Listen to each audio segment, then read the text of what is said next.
Welcome to my channel. TP-Link router 192.168.0.1 login error fix full setup 2026. 1. Connect to TP-Link router. Connect your phone or laptop to the TP-Link Wi-Fi network or use an Ethernet cable for a stable connection. 2. Use the correct login address. Open any browser and type 192.168.0.1 or tplinkwifi.net in the address bar, not the search bar. 3. Clear browser cache or try another browser.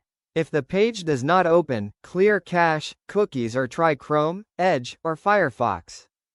4. Check your device IP address. Make sure your device IP is in the same range, 192.168.0x. If not, reconnect to the router Wi-Fi. 5. Restart the TP-Link router. Turn off the router, wait 30 seconds, and turn it back on. This fixes most login and loading issues. 6. Disable VPN or mobile data.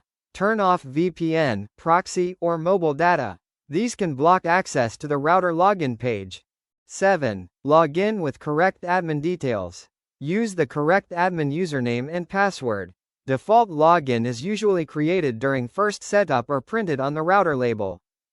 8. Complete internet setup. After login, follow the quick setup wizard to select your connection type and enter ISP details. 9. Change Wi-Fi name and password. Set a new Wi-Fi network name, SSID, and a strong password for better security and performance. 10. Reset router if login still fails. Press and hold the reset button for 10 seconds, then reopen 192.168.0.1 and set up the router again. Thanks for watching.